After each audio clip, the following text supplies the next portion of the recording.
Salut les peintouilleurs, bienvenue dans cette nouvelle vidéo de peinture pendant laquelle on va apprendre à peindre des tentacules.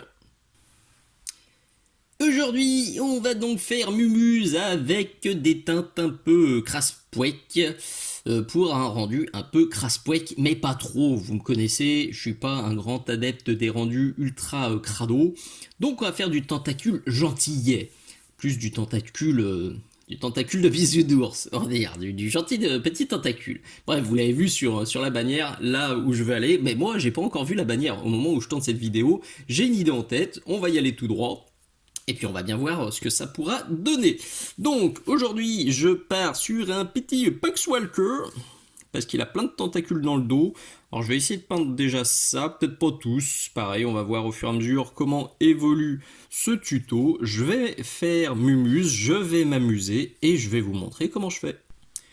Première étape, je vais poser les couches de base. Alors peut-être pas uniformément, c'est pareil, je vais peut-être faire un peu de travail dans le frais pour faire un truc plus foncé sur le bas, plus clair sur le haut. Je vais voir comment ça réagit. La sous-couche, là, c'était du Grey Seer de chez Citadel. Et la peinture que j'utilise, c'est du Brown Rose. Bien sûr, tout ce que tu vas voir dans ce tuto, tout est disponible sur la boutique Minisocle. Toutes les peintures AK, palette humide, la poignée exclusive Minisocle, l'excellent pinceau DaVinci Maestro et la peintouillette, le petit chiffon lavable et réutilisable sur lequel je rince mon pinceau. Si tu aimes bien mes vidéos, si tu aimes bien tous les tutos que je finis par partager gratuitement sur YouTube, et ben ce serait cool de venir me soutenir sur la boutique Minisocle plutôt que de faire tes emplettes ailleurs. Surtout pour les produits que je te présente dans mes tutos. Mais il y a tellement d'autres trucs. Donc là, je fais un peu de travail dans le frais. Donc tu l'as vu, j'ai posé là-haut, j'ai déchargé mon pinceau sur ma pintouillette et hop là, je viens tirer. Quelle est l'intention? Pourquoi je fais ça? Le but, c'est déjà de marquer ma lumière zénitale. Qu'est-ce que c'est la lumière zénitale? C'est la lumière qui vient du zénith, donc qui vient d'en haut. C'est ce qu'on fait la plupart du temps, vraiment la grande majorité du temps, sur nos beaux figurines, parce que ça permet d'avoir une belle lisibilité sur les expos, sur les tables de jeu, dans les vitrines, etc. etc. Voilà, l'idée c'est de représenter la lumière qui vient du soleil. Ça, c'est une vidéo exclusive Patreon. Je fais la parenthèse tout de suite. Sur ma page Patreon, je publie chaque mois 3 nouvelles vidéos. 2 vidéos en avant-première, comme cette vidéo de tentacule.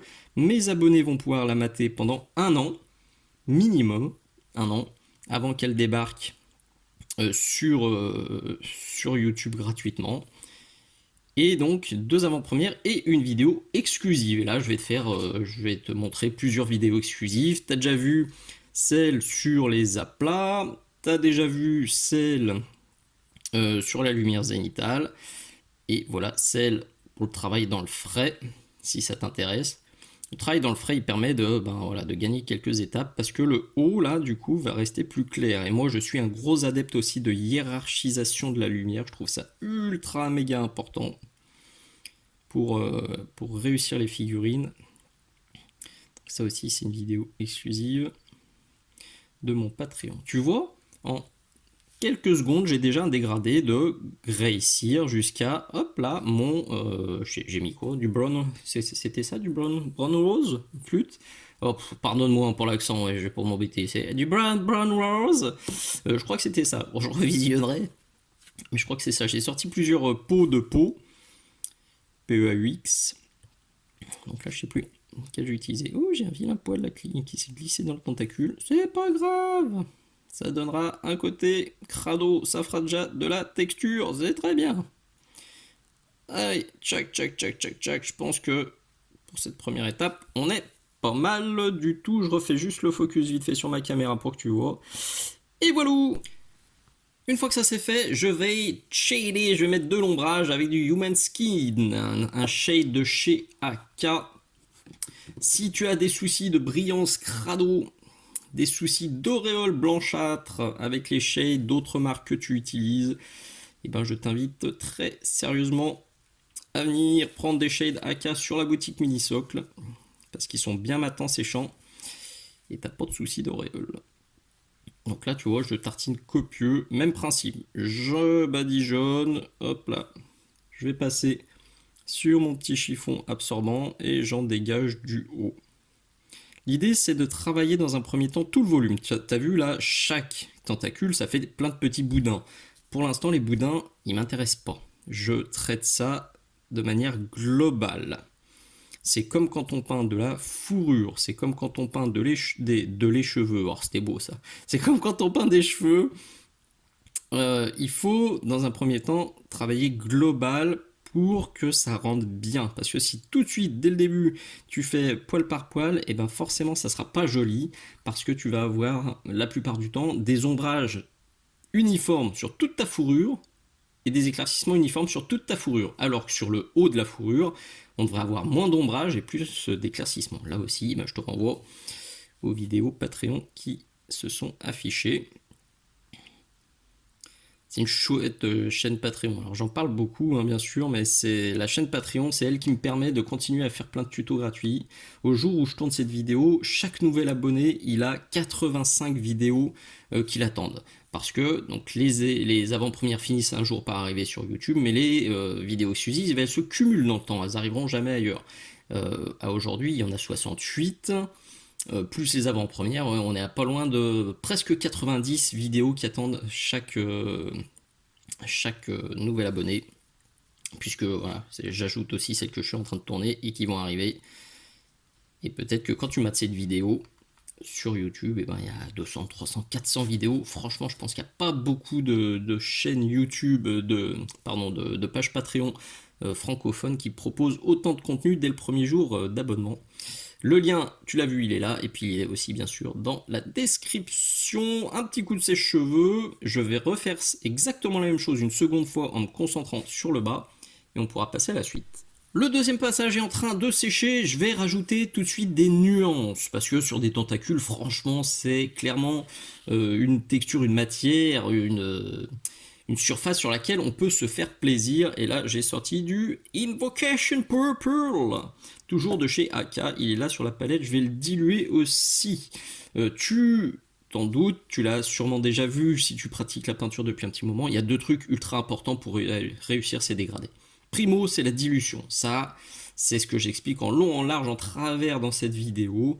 J'explique surtout qu'il n'y a pas une bonne dilution. Le gars qui vous dit qu'il a trouvé la bonne dilution, bah écoutez, ça m'intéresse de savoir, parce qu'il n'y a pas une dilution universelle, il y a une dilution pour un usage. C'est ce que j'explique dans cette vidéo. Et puis surtout, le tirage-poussage de la peinture. Tu m'as vu faire depuis le début, je tire, je pousse, j'emmène le pigment là où je veux. Parce que même si tu as la bonne dilution, si tu poses ta peinture comme une bouse au mauvais endroit, il n'y aura pas de miracle.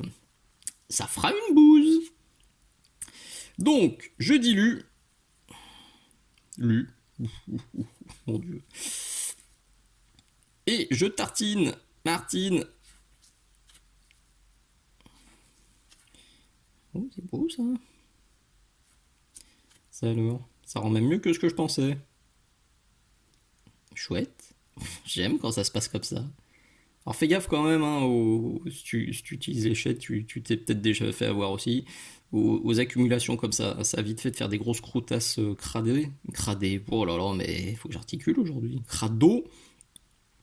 Donc faut penser quand même à, hop là, on rince le pinceau, on passe sur le petit chiffon de chez Billy Socle, et on en dégage un petit peu, histoire que ça ne me fasse pas des trucs vraiment trop moches. Même si pour des tentacules, le terme moche est quand même tout relatif. Franchement, si t'as une armée avec 100 pox, là tu passes juste un coup de vernis, tes tentacules ils sont finis. Tu peux rajouter une petite nuance bleutée par-ci par-là si ça te botte, mais sinon ça fait déjà parfaitement le job pour du travail de masse que j'ai fait en, je sais pas, 2 minutes. C'est plutôt gratifiant comme boulot. Tu l'as vu, l'idée c'était de bosser dans le frais, et de bien tirer la peinture avec la bonne dilution. Nous, bien sûr, on va encore pousser le niveau avec du Xereus Purple et du Saddle Brown. Là, en gros, j'ai fini le travail de sagouinage et je vais commencer à m'appliquer. Et je vais commencer maintenant à redéfinir chaque petite saucisse du chapelet. Donc là, je viens me tirer ça vers le bas. Et hop là. Là, je viens tirer ça vers le bas. Hop là, je repasse dans le truc. Je repasse dans le truc.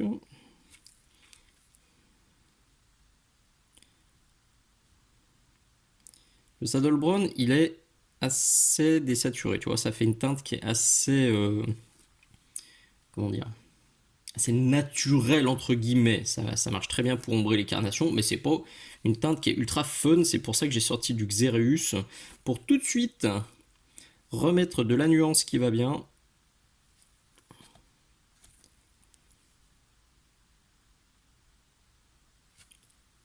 Et pour que ce soit vachement plus sympatoche. En tout cas, moi, c'est comme ça que j'aime bien peindre les tentacules.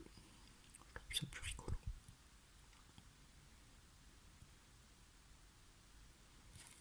Peut-être que toi, là, t'es face à tes tentacules et t'y arrives pas du tout. C'est normal. Pas de panique. J'ai quand même quelques années de pratique. Et comme toi, j'ai galéré de ouf au début.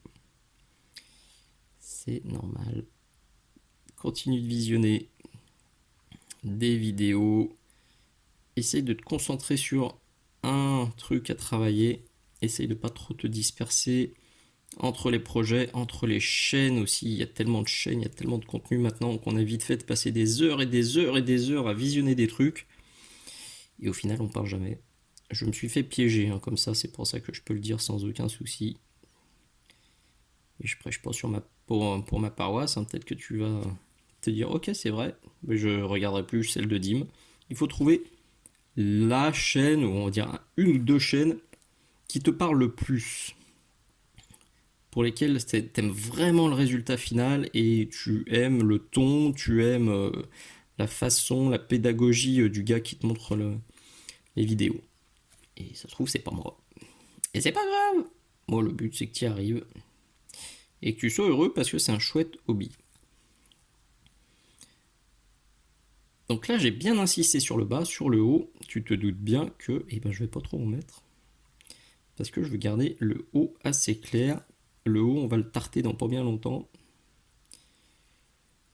Là. Allez, je refais 2-3 passages comme ça. Et voilà, sur le retour écran, c'est bien. Ça commence à être bien, bien crado. Ok, alors je refais un passage et puis je reviens. Gardez voir comme avec seulement quelques petites nuances de violet, nos tentacules, ils sont tout de suite beaucoup plus chouettes. On continue le boulot, maintenant on va éclaircir, on ressort la brown rose. On ressort, il est toujours là. Et alors là, il faut que je tourne la figurine, ça va être un peu galère. Je vous prie de bien vouloir m'excuser pour la gêne occasionnée. Et je vais venir éclaircir le haut de chaque petite saucisse. Alors, notamment sur celle du bas. Et à partir d'ici, je touche rien, parce qu'on est déjà plus clair que ma couche de base. Puisque vous vous souvenez, j'ai tiré le pigment. Donc là, ça me sert juste à redéfinir les bords des saucisses.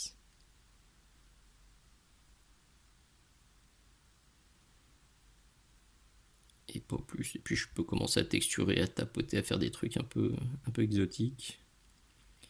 C'est du tentacule, t'as bien compris que tu peux te lâcher. C'est le meilleur moment. Et là, quand tu retournes, c'est crade. Bon, faut relisser un peu avec mon violet. D'ailleurs, si tu as besoin de faire des mélanges, tu as le droit. Tu peux faire un mélange de violet et de brown, machin. Là. Tu peux faire un mélange de violet et de saddle brown. Tu peux, faut bidouiller pour que les transitions, tu puisses les dégager tranquillement. Et si tu fais une grosse bêtise, pas de panique. J'explique dans cette autre vidéo Patreon comment rattraper les boulettes. Allez, je me fais ça de partout. Je vais continuer d'éclaircir avec du saumon. Il est où? Il est là. Il s'était échappé de la rivière. Il est là-haut sur la palette hors champ. Décidément. Tchac. Je me méfie un peu de lui. Il est vachement plus clair que le rose de l'étape précédente. Donc je me doute qu'il va falloir faire des mélanges pour pas que ça vire, pour beau. Alors, je vais d'ailleurs commencer petit bras en le posant sur le haut. Ah, en tout cas sur le haut ça marche super bien. Ça c'est cool. Je me doute que c'est plutôt sur le bas. Ça va bien se baser avec lui. Sur le bas, peut-être ici, il en faut un peu. Ouais. Sur le bas, je veux quand même rajouter quelques éclaircissements en plus de ce que j'ai fait déjà là. Donc sur le bas, ce que je vais me faire un petit 50-50 et ça va me permettre de rajouter quand même quelques petits éclats de lumière. Ces petits éclats de lumière, c'est un peu comme un métal non métallique, c'est ça? Ou un verre. Un verre, le verre quoi, la matière. Pas le verre de terre. Ça va donner de l'éclat. Plus vous allez monter et faire des petits éclats lumineux, ça va donner un côté luisant, un côté brillant, un côté visqueux. Et pour les tentacules, c'est super important. Je vais être honnête avec vous, à ce stade, je sais toujours pas si je vais passer un coup de vernis dessus ou pas. Parce que la solution de facilité, quand on a beaucoup de tentacules, c'est voilà, on passe un petit coup de vernis à la fin, c'est joli, et puis on n'a pas besoin de se prendre la tête. Mais je sais pas encore si je vais le faire. Bon, là ça marche pas du tout sur le haut, mais parce que les creux sont pas du tout marqués, faut que je les remarque un tout petit peu, notamment avec le violet. Allez, un petit peu donc de ce saumon de partout, et je vous montre où j'en suis. Juste avant de claquer les ultimes petits points de lumière qui vont bien, et ben je vais rajouter des nuances avec de l'archaïque turquoise. Parce que le turquoise, c'est la plus belle couleur du monde. Si vous m'écoutez, j'en mettrai de partout. Mais là, il faut avouer que ça fonctionne très très bien sur des blessures, sur des tripailles, sur des tentacules, sur la carnation. Le turquoise, c'est une valeur sûre. Dilution extrême. Vous voyez là, je suis quasiment sur de l'eau de rinçage. Parce que je veux pas flinguer tout le boulot que j'ai fait. Je veux pas flinguer le violet non plus. Je veux juste rajouter par endroit un petit filtre de bleu. C'est tellement dilué. Premier passage, soyons honnêtes, on voit quasiment rien. C'est au bout du deuxième, troisième passage que ça va commencer à se voir. Et ça permet comme ça de vraiment moduler. Alors déjà moduler où on en met et puis moduler l'intensité de la nuance. Vous n'êtes pas obligé de le faire, mais moi j'encourage toujours à mettre des nuances. C'est le meilleur moyen de personnaliser votre boulot, de l'enrichir aussi, de sortir des clous puis de développer votre propre palette, vos propres goûts. Que votre copain, peut-être que vos potes vont faire leurs tentacules à base de violet et de rose, et les vôtres, s'ils ont un peu de vert, un peu de turquoise, peut-être un peu de jaune, et ben ça sera primo votre recette à vous, et en plus le rendu sera plus riche et sera beaucoup plus sympa. Donc faites-vous plaisir avec les nuances, c'est super rigolo. Et avec la dilution que je viens d'utiliser là, c'est inratable parce que de toute façon, c'est vous arrêtez au moment où ça vous suffit. C'est comme quand vous assaisonnez un plat.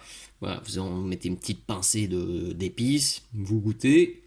C'est pas à votre goût, vous en remettez. C'est pas assez, vous en remettez, etc., etc. Vaut mieux y aller progressivement plutôt que de balancer une cuillère à soupe d'épices, que ça vous arrache la bouche et que tout ce que vous avez cuisiné, c'est bon pour la benne. Faites pareil avec les nuances et c'est infoirable. Niveau nuance, franchement on est bien. Donc comme je vous le disais il y a quelques instants, il manque juste les ultimes points de lumière que je vais claquer évidemment avec de l'ivoire que toujours hors champ. Là, Rien de bien sorcier, je vais juste simplement venir surligner comme ça le haut. Je tapotouille pour donner de la texture, je vais en mettre vers le haut, puis un tout petit peu, petit peu vers le bas. Là, je reprends les hauts, le haut de chaque tentacule, enfin uniquement les zones les plus claires. Et puis cette fois, on sera au bout. Je m'arrête là pour ce tuto. Avant de conclure, un truc ultra important. C'est bien visible ici, sur à peu près partout quand même. C'est un truc que je vous dis régulièrement et que je redéveloppe particulièrement dans ce tuto-là. Gardez bien en tête qu'avec la lumière zénitale, la lumière, enfin vous l'avez compris, les éclaircissements ultimes, on les met sur le dessus de la figurine. Retenez et gardez quand même en tête que l'observateur, il est en face de la figurine. Je suis là. Je suis pas au-dessus de la figurine à la regarder. Du coup, si vous vous souvenez un petit peu vos cours d'optique au lycée, la lumière elle tape là, l'observateur est là, et ben ça veut dire que les éclaircissements ultimes, le spectateur il va les voir en face de lui. C'est-à-dire que moi sur les figurines, c'est particulièrement vrai sur les sphères, c'est pour ça que j'en ai reparlé beaucoup dans le tuto sur les sphères, et ben il faut bien décaler vos éclaircissements ultimes vers l'avant pour que le spectateur soit pas obligé de toujours tourner votre figurine comme ça pour voir le boulot que vous avez fait sur les éclaircissements. Sinon, et ça m'arrive très souvent, et ça arrive même sur certaines expos, on a l'impression que le peintre a pas beaucoup bossé ses éclaircissements, alors qu'il allait super clair, seulement c'est tellement sur le dessus de la figurine que quand on la regarde en face, et ben on voit que dalle. Donc pensez toujours à décaler un petit peu ça, et si vous voulez en savoir plus, ben venez mater la vidéo exclusive dédiée sur Patreon. Voilà, j'espère vraiment que ça va vous plaire, que ça va vous servir. Très sympathique à faire ces petits tentacules, ça m'a beaucoup amusé. J'ai fait le petit asticot, là je pense que je ferai un tuto asticot. Il y a des bubons aussi, il y a sûrement un petit tuto bubon qui viendra dans pas longtemps. Notez aussi que celle-ci, là, ça faisait vraiment une grosse masse de rose. Donc celle-ci, j'ai repassé un peu plus de violet et de bleuté dessus pour changer un petit peu le ton. C'était rigolo, ça change le rendu final et je trouve ça vraiment joli. Voilà, si tu mates cette vidéo sur Patreon, un immense merci pour ton abonnement, c'est super cool, j'espère que tu te régales. À l'heure actuelle, il y a un paquet de vidéos. On approche les 90 vidéos réservées aux abonnés dès le premier jour d'abonnement. Et bah si tu la mates sur YouTube, donc un an après qu'elle soit sortie sur Patreon, et ben si tu veux me soutenir, viens sur la boutique Minisocle, viens sur le Patreon Minisocle. Tu peux aussi tout simplement, c'est 100% gratuit, c'est 100% sympa, liker cette vidéo. Partager aux copains, en parler un maximum à tes potes sur les réseaux sociaux, dans tes assos, dans ton club de peinture, etc. Donc en partager, c'est super important. Et puis tu peux aussi mettre un petit commentaire sympa de temps en temps, ça fait plaisir. Un petit merci pour les tutos, un petit bisou, un poutou, ça fait toujours du bien pour le moral, c'est toujours bon à prendre. Voilà, je crois que j'ai tout dit, je te dis à très bientôt pour de nouveaux tutos. Ciao ciao.